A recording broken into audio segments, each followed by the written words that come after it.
अस्सलाम वालेकुम एवरीवन। आज हम रिव्यू करने वाले हैं एक ऐसी क्रीम के बारे में जो आजकल बहुत ज़्यादा फेमस हो रही है, कुछ अपने बैड रिव्यूज़ के बारे में और कुछ अपने गुड रिव्यूज़ के बारे में। तो उस क्रीम का जो नाम है वो है ग्लूटाथॉन क्रीम और होम्योक्योर क्रीम। हम इसके बारे में जो है आज पूरा रिव्यू करेंगे। ग्लूटाथॉन वाइटनिंग इमल्जन के बारे में आपने बहुत सारे मिक्स रिव्यूज़ सुने होंगे। कुछ लोग कह रहे हैं कि ये बिल्कुल भी अच्छी नहीं है, कुछ लोग कह रहे हैं कि ये बहुत ज़्यादा अच्छी है क्योंकि ये इम्पोर्टेड है, ये थाईलैंड से इम्पोर्ट हो रही है और इसको बहुत ज़्यादा बड़े बड़े वीलॉगर्स ने जो है वो भी इंडोर्स किया है, जैसे कि डकी भाई ने, इकरा कंवल ने, उन्होंने अपने वीलॉग्स में जो है बाकायदा इसको यूज़ करके भी दिखाया है। तो थोड़ा सा मेरा इस तरह के जो बड़े यूट्यूबर्स और वीलॉगर्स हैं उनसे थोड़ी सी रिक्वेस्ट ये है कि जब भी वो कोई भी इस तरीके की चीज़ या प्रोडक्ट को जो है वो इंडोर्स करते हैं तो एटलीस्ट वो थोड़ी सी रिसर्च ज़रूर कर लिया करें इसके बारे में कि वो क्या चीज़ जो है वो पोर्ट्रे कर रहे हैं, क्योंकि उनके जो फैंस होते हैं या उनके जो फॉलोअर्स होते हैं वो उनको बहुत ज़्यादा रिलीजियसली फॉलो कर रहे होते हैं और वो जो भी चीज़ बताते हैं वो उसको जो है वो फॉलो करना शुरू कर देते हैं। तो ये उनके ऊपर भी जिम्मेदारी होती है कि वो जो है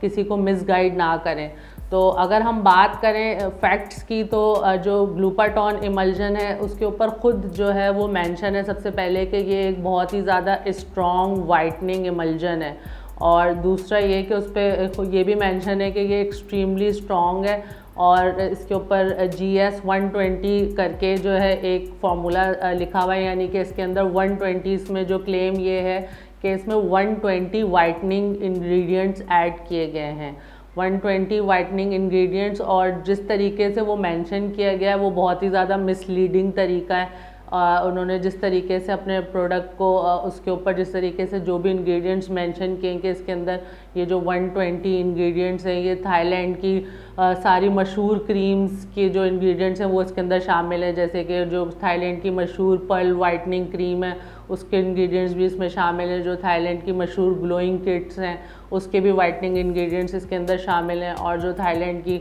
मशहूर जो भी वाइटामिन क्रीम्स हैं और जो भी जितनी भी वाइटनिंग क्रीम्स वगैरह हैं एट्सेट्रा वो सारे जो हैं उसके इंग्रेडिएंट्स इसके अंदर शामिल हैं। तो इस तरीके से जो है कोई भी एथिकल कंपनी अपने इंग्रेडिएंट्स कभी भी पोर्ट्रे नहीं करती। कभी भी कोई भी जो ब्रांडेड और रिकग्नाइज्ड ब्रांड होता है वो अपनी क्रीम्स के अंदर या अपने जो भी ब्रांड होता है उसके ऊपर अपने इंग्रेडिएंट्स को कभी भी इस तरीके से मेंशन नहीं करते कि इसके अंदर ये वाले इंग्रेडिएंट्स हैं, और उन्होंने बिल्कुल हिडन तरीके से जो है वो इंग्रेडिएंट्स इसमें रखे हुए हैं, और इसमें ख़ुद भी मेंशन है कि ये बहुत ज़्यादा एक स्ट्रॉन्ग इमल्जन है। और दूसरी बात ये है कि इसके जो इंग्रेडिएंट्स हैं वो अगर हम लॉजिकली भी सोचें, अगर 120 इंग्रेडिएंट्स इसके अंदर इन्होंने ऐड किए हैं तो वो सारे तो ऑर्गेनिक और सारे तो नेचुरल नहीं हो सकते, और ये भी उसमें कहीं पे भी मेंशन नहीं है कि जो इंग्रेडिएंट्स इसके अंदर ऐड हैं वो नेचुरल हैं, ऑर्गेनिक हैं या हर्बल हैं, ये कहीं पे भी मेंशन नहीं है। और जो 120 इंग्रेडिएंट्स हैं उसमें से जाहिर सी बात है कि सारे के सारे 120 इंग्रेडिएंट्स जो है वो नेचुरल डालेंगे तो उसकी कॉस्ट भी बहुत ज़्यादा हाई होगी, तो इसकी कॉस्ट जो है वो कोई इतनी ज़्यादा हाई नहीं है। ये एक बहुत ही नॉर्मल सी प्राइस रेंज का एक पैकेज है। एक क्रीम आती है इसके साथ, एक और होम्योक्योर के नाम से, उसका भी अभी हम आगे डिस्कशन करेंगे। और जितना मैंने रिसर्च किया मुझे इसका कोई भी सेफ्टी डेटा नहीं मिला है, तो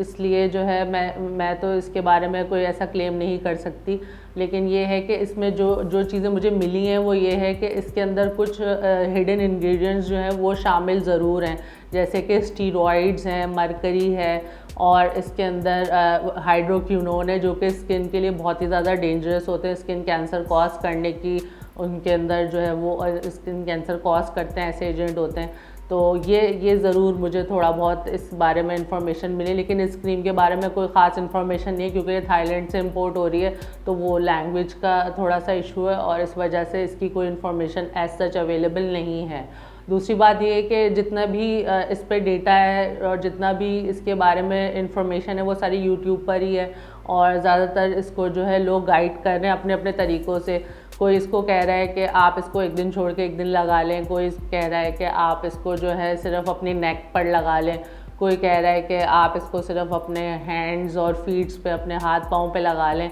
तो यहाँ पे मैं एक बहुत बड़ा लोगों का मिसकंसेप्शन जो है वो दूर करना चाहती हूँ कि आपके हैंड्स, आपकी फीट, आपकी गर्दन जो है वो आपकी बॉडी का ही पार्ट होते हैं, और अगर आप उस पर लगाते हैं तो जो भी चीज़ आप अपने मुंह पे या अपने हैंड्स पे या अपनी फीट्स पे लगाते हैं वो हर चीज़ जो है वो एब्जॉर्ब होके आपकी स्किन के अंदर से आपके खून के अंदर शामिल होती है। तो इस वजह से अगर कोई ये सोचता है कि अगर वो अपने हैंड्स पे लगा लेगा या अपने फीट्स पे लगा लेगा और उसको कोई उससे नुकसान नहीं होगा, तो ये उसकी बहुत बड़ी गलती है। और इसके साथ जो दूसरी क्रीम आती है होम्यो क्योर, वो भी इसी तरीके से डिज़ाइन की गई है। उसमें भी इसी तरीके से हिडन इंग्रेडिएंट्स इस तरीके से लिखे हुए हैं कि ये टेस्टेड है, गारंटेड है, और इंग्रेडिएंट्स भी इसी तरीके से उसके अंदर लिखे हुए हैं। और उसमें गारंटी ये लिखी हुई है कि आपको उसमें क्लेम दिया गया है कि 2 दिन के अंदर जो है वो आपको गोरा कर देगी, जो कि एक बहुत ही ज़्यादा फॉल्स क्लेम है। 2 दिन के अंदर अगर गोरा करेगी तो आप खुद सोच लेंगे उसके अंदर किस किस्म के केमिकल्स जो हैं वो एडेड होंगे।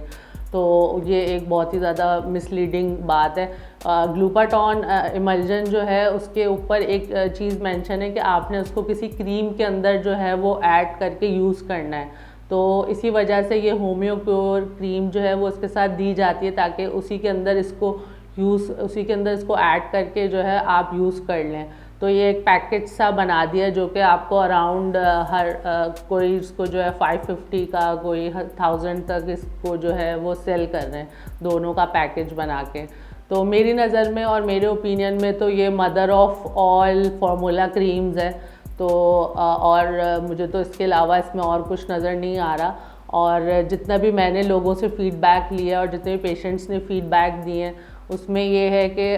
जो इसके फ़ायदे हैं उससे ज़्यादा इसके मैंने ख़तरनाक नुकसान के बारे में सुना है कि इसको छोड़ने के बाद जो है आपकी स्किन के ऊपर जो है बहुत ही ज़्यादा छोटी छोटी सी एक्नी हो जाती है, और उसके अलावा जो है स्किन जल जाने के भी मैंने रिव्यूज़ सुने। उसके अलावा स्किन जो है वो बहुत ज़्यादा डल और डार्क हो जाती है इसको छोड़ने के बाद। तो अब ये इट्स अप टू यू कि आप इसको अगर फिर भी अपनी स्किन के साथ रिस्क लेना चाहते हैं तो आप इसको यूज़ कर सकते हैं, क्योंकि कोई भी मेडिकेटेड बड़ा ब्रांड, रिकग्नाइज्ड ब्रांड जो होता है उसके प्रोडक्ट्स का कभी भी जो है वो इतनी जल्दी रिज़ल्ट नहीं आता। एक दिन में कोई चीज़ गोरा नहीं कर सकती, और अगर कर सकती है तो वो फिर इसी तरीके की चीज़ें हो सकती हैं।